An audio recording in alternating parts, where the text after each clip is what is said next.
everybody, welcome back to... I don't speak too quickly. Hello everybody, welcome back to my channel and welcome to another video.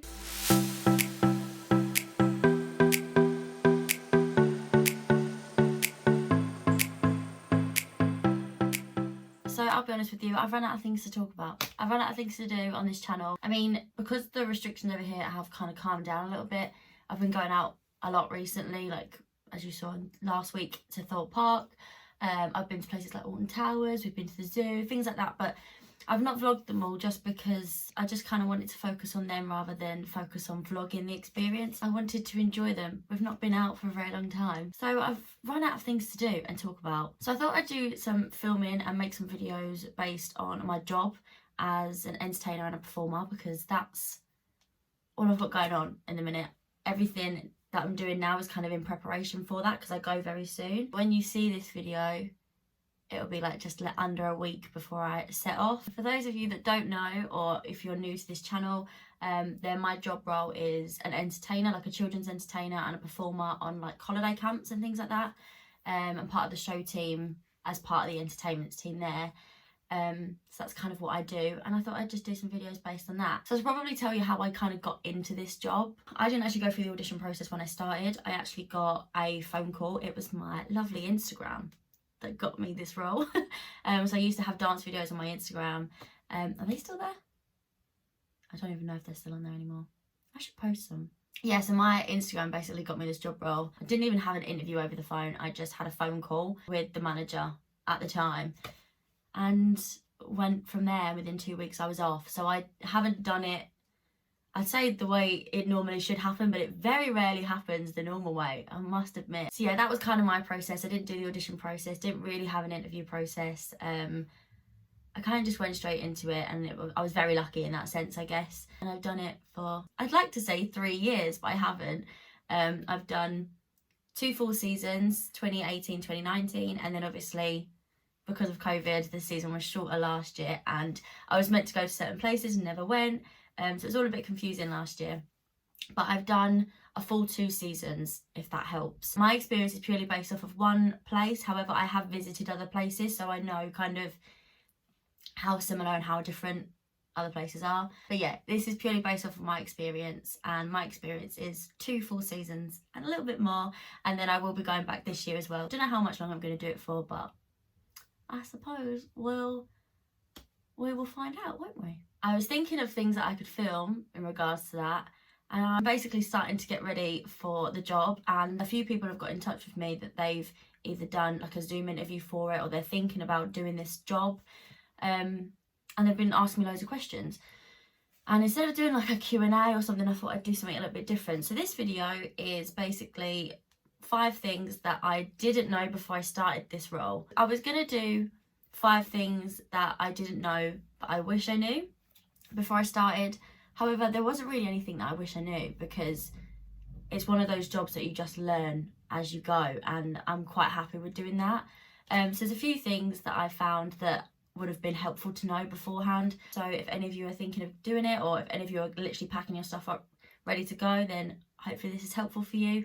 Or if you just wanted a little insight for the future, then I hope this is good for you as well. I didn't know a thing really before I started. I literally went from knowing nothing to knowing pretty much everything. So this was actually really difficult for me to find these 5 things. So apologies if I natter on. Let's get started. So number 1 is just general work hours. As I said, I didn't have a clue what I was getting myself into.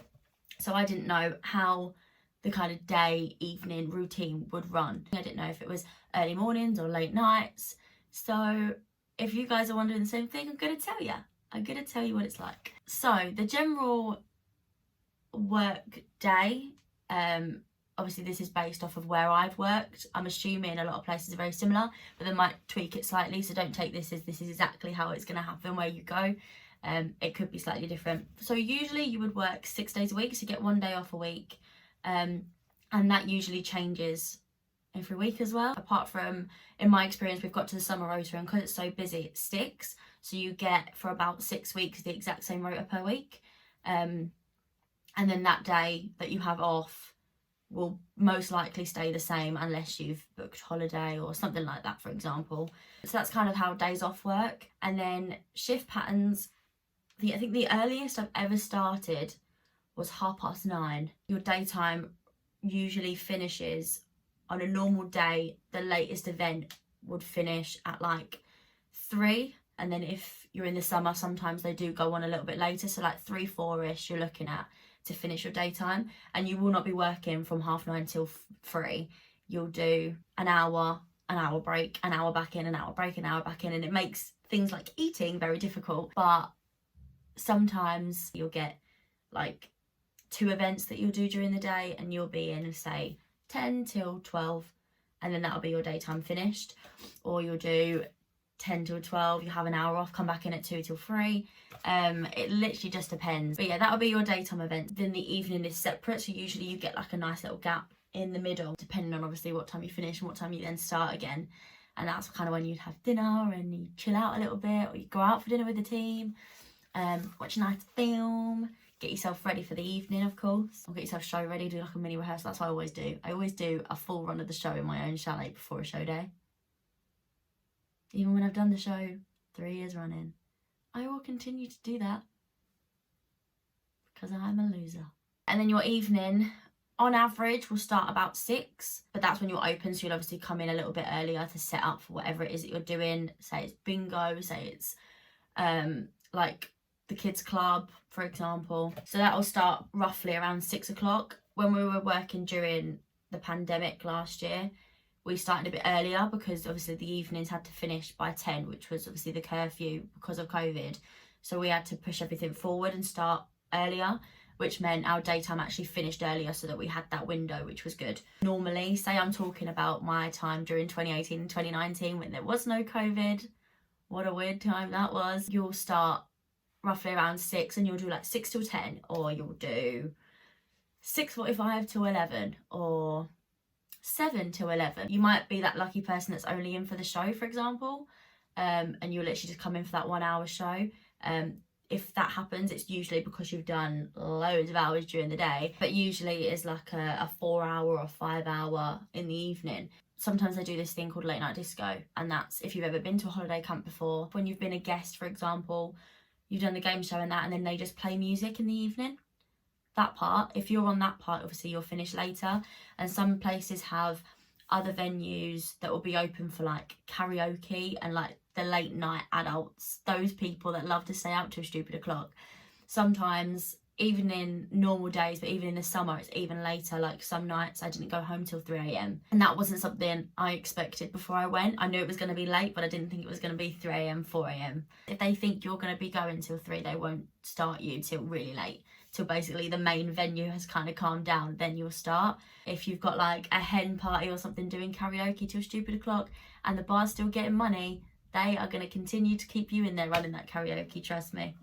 So it could be really, really late. It doesn't happen too often, and if you are on that late shift, you'll probably only be on it once a week, twice a week at a push, because they'll rotate it between the whole team, so it is fair. So don't expect to be up till 3 in the morning every single evening. That won't happen. Hopefully that won't happen, because that'd be very unfair if that happened. Basically, if you do lots of hours during the day, you won't do many in the evening. If you do lots in the evening, you won't do many in the day.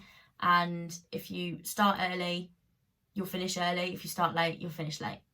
And it's kind of like that. But the earliest you will start is about 9:30. That's earliest you'll start your day, roughly. Probably maybe 9 at a push, depending on where you are and what events you've got going on.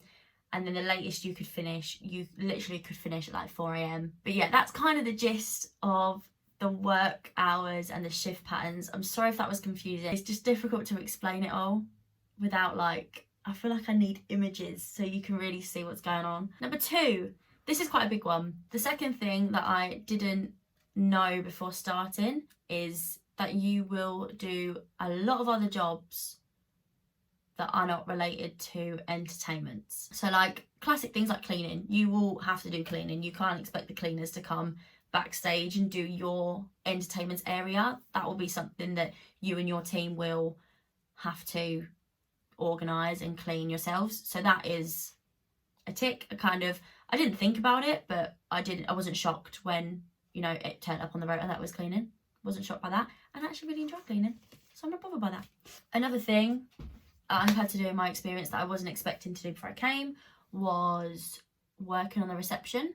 In both 2018 and 2019, I have worked on the reception, and that's purely just on the check-in, check-out days that that park will have, and they just need the extra help. Say your event's not running, they might say, oh, do you have anyone free to come and help on reception? And you'll go and do that, and they'll literally talk you through it in about 5 minutes, and you'll just be there to check people in and out. And it's a really simple process, as you can imagine. When that first happened, I was like, oh God, I don't know what I'm doing.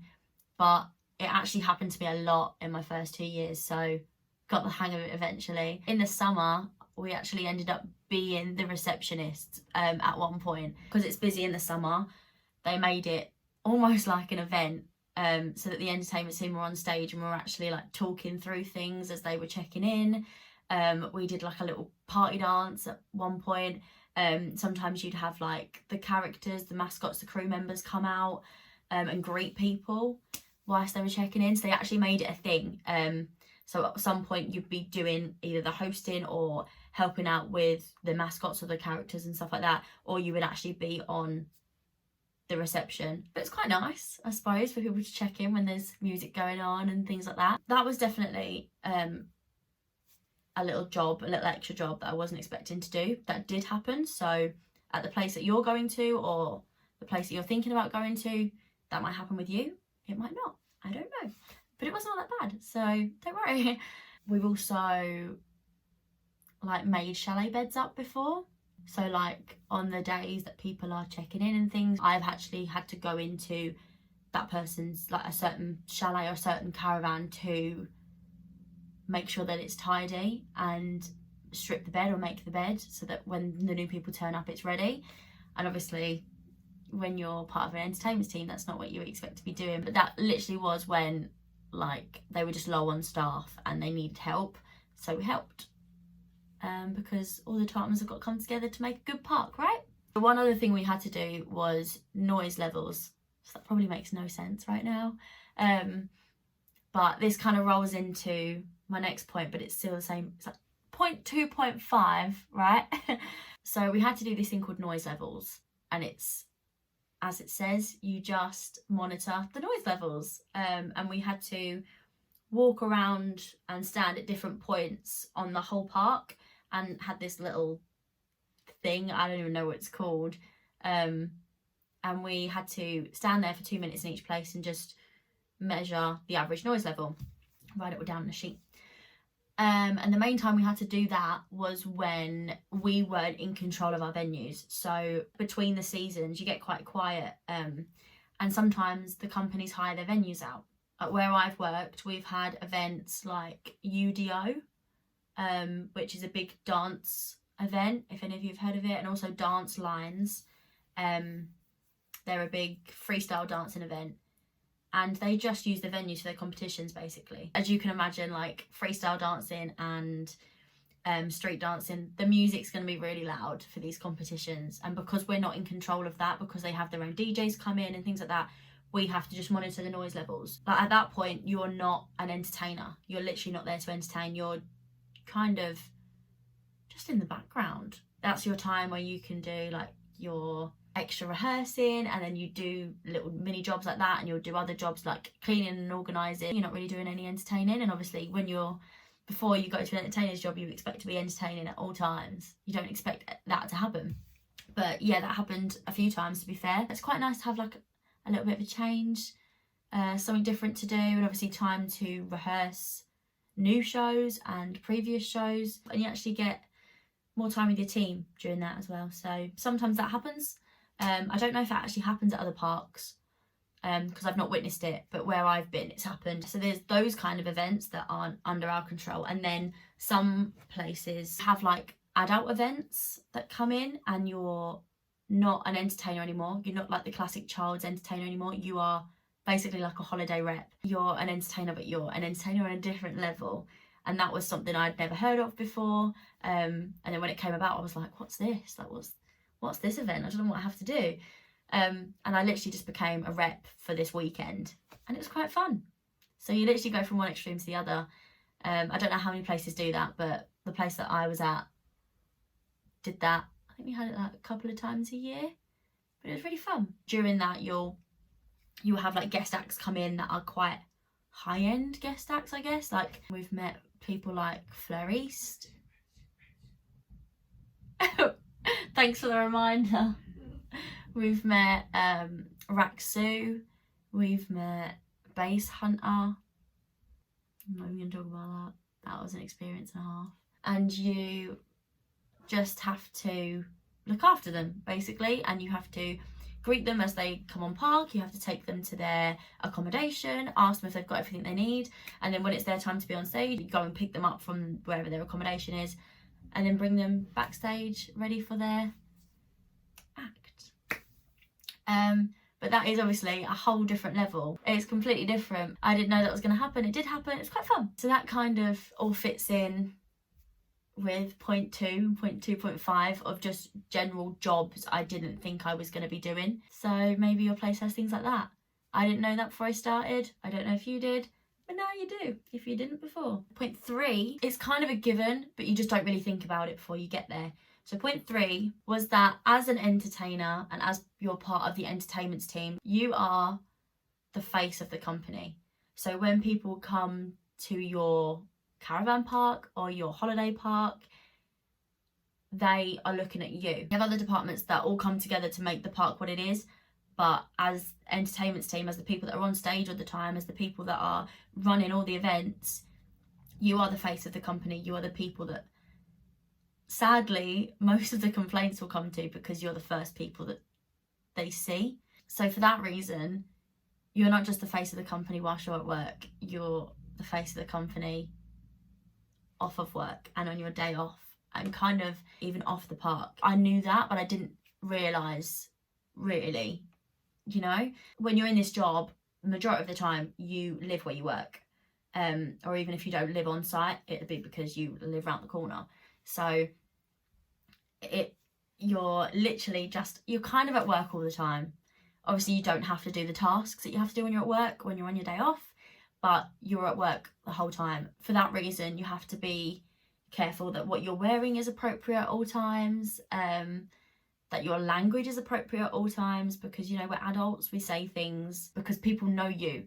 And even if you're not in your uniform, they know your face, because your face is everywhere and they will recognise you regardless. That was quite hard to come to terms with. Even when you're off park, if you're in the area and you go to the shop and there's a guest that goes to the shop, they will stop and they will most likely talk to you, because they love you. They do. They look up to you. And I know that because I was one of those people. When I was younger, my childhood was on a holiday camp, and those team stars, I loved them. I adored them. I wanted to be like them. And most kids, and even some adults, will feel that way towards you if you are an entertainer at a holiday camp. But that's really lovely, and it's nice, and it's almost like being famous without being famous. But it's hard to get your head round almost, because you're like, how do all these people know me? It's strange. But yeah, that's the main thing, is that you are the face of the company at all times, on your days off, when you're off park, if you're in the surrounding area, on your social media. Like I'm on my Instagram, I am not private on my Instagram for YouTube reasons, because I want people to find me. And that's how I chat to people that don't necessarily know me personally, so that's why I'm not private. But it means that I have to be very careful whilst I'm doing this job with what I put on my social media. So that's something I didn't expect before starting. That was number 3. The 4th thing I didn't know before starting out as an entertainer is that it's not always the actual job that you're doing that makes the experience for you. Say, for example, you're not doing that many shows. You keep getting put on the shifts that you don't necessarily like, for example.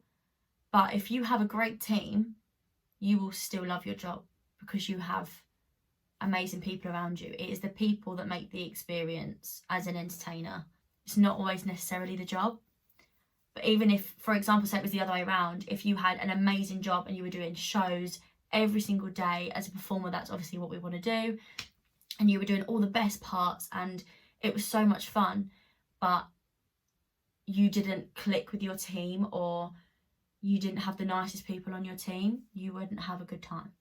And I didn't think that was going to be the case. I was like, well, you know, if I love my job, I love my job. It's not that way round. Sadly, you could love your job that much, but if you're with a team of people that you don't necessarily get along with, you won't enjoy it, because you're literally living and breathing the same air as these people. You're literally treading on each other's toes all the time, because you live there, you eat there, you work there, you sleep there, you breathe there. And that's as straightforward as I just said it. That's literally it. The people will make that experience for you or break that experience for you. That's the only way I can put it. That's literally it. That's just something I didn't know before I went. Next point, I think this is the last one now. Yes, point number 5. Last but not least, this is kind of obvious, this one, because you wouldn't know this before you started, I guess. The last thing that I didn't know before I started was all of the skills that I would gain. As much as from an outsider's perspective, or somebody that doesn't necessarily understand this job as a job, because a lot of people can look at it as a DOS job. Like when you were in school and people took performing arts because they thought it was a DOS lesson. Those people.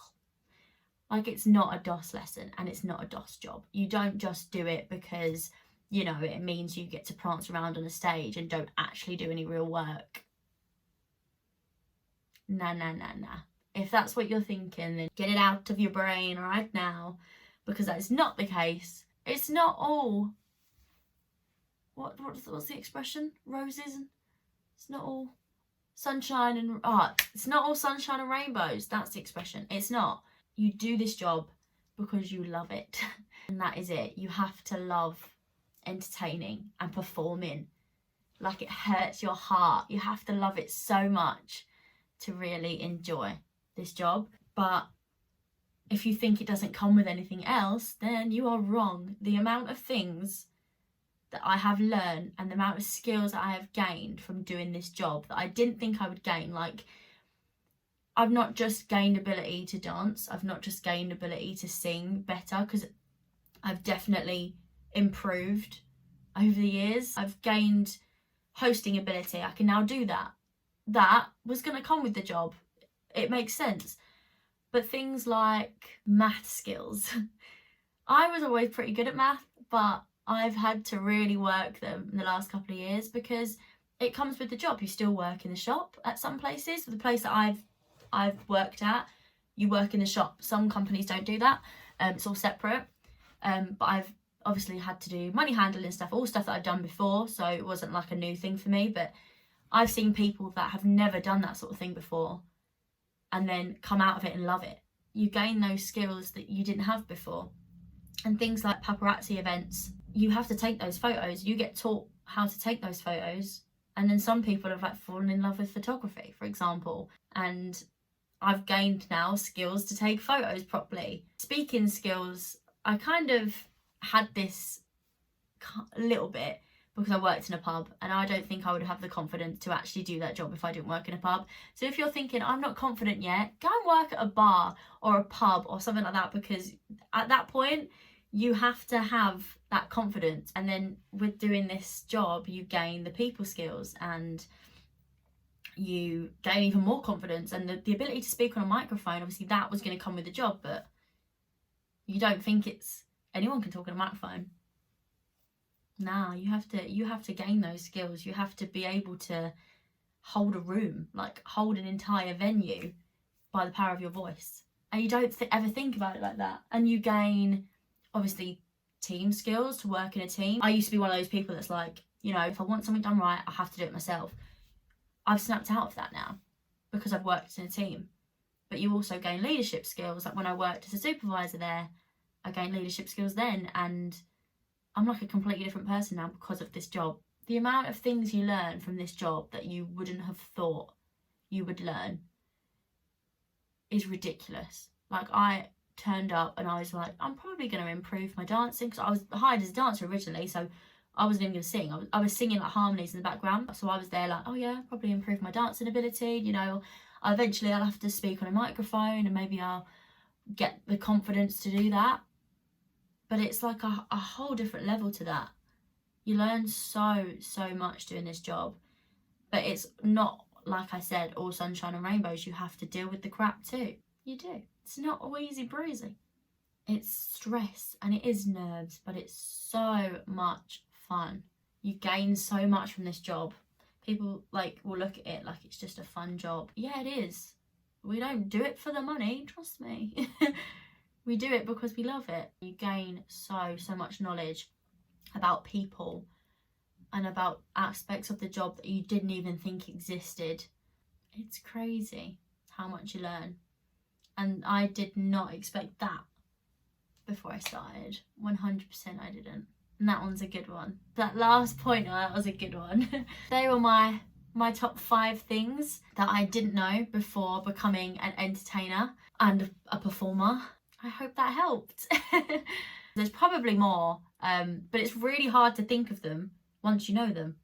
So if you guys have any questions, if you haven't done it before and there's something you want to know, or if you have anything to add to what I've said, put them in the comments or message me on Instagram. If there's anything else you want to know about this job role or working as an entertainer performer on a holiday camp specific, let me know, because I'm going to be doing more of these videos now, because once this video is out, all of my videos are going to be based kind of around that, I guess, because I'll be setting off soon. Me and Kaylee are going together, obviously, as you know, but we've got 2 weeks before we actually start, so we'll have quite a bit of time to, you know, talk you through some stuff and show you some bits. So let me know what you want to know and what you want to see. I hope you enjoyed this video. I hope it gave you some information and answered some of your questions.